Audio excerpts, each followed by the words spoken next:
বিদ্যে বোঝায় বাবু মশাই চড়ি শখের বোটে। মাঝিরে কন বলতে পারিস সূর্য কেন ওঠে? চাঁদটা কেন বাড়ে কমে, জোয়ার কেন আসে? বৃদ্ধ মাঝি অবাক হয়ে ফেল ফেলিয়ে হাসে।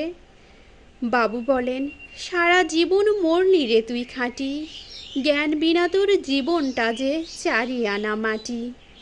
খানিক বাদে কহেন বাবু, বল তো দেখি ভেবে, নদীর ধারা কেমনে আসে পাহাড় হতে নেমে?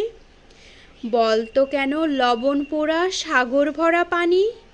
মাঝি সে কয়, আরে মশাই অত কি আর জানি। বাবু বললেন, এই বয়সে জানিস নেও তা কি, জীবনটা তোর নেহাত খেলো অষ্ট আনাই ফাঁকি। আবার ভেবে কহেন বাবু, বল তো উড়ে বুড়ো, কেন এমন নীল দেখা যায় আকাশের ওই চূড়ো? বল তো দেখি সূর্য চাঁদ গ্রহণ লাগে কেন? বৃদ্ধ বলেন, আমায় কেন লজ্জা দিছেন হেন?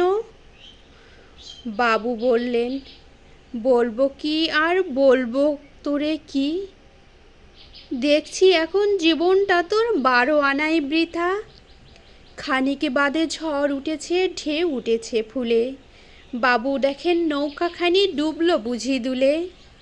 মাঝিরে কন, এ কি আপদ ওরে ভাই মাঝি, ডুবলো নাকি নৌকা এবার, মরবো নাকি আজি? মাঝি শুধায়, সাঁতার জানো? মাথা নাড়েন বাবু। মূর্খ মাঝি বলে, বাবু মশাই এখন কেন কাবু?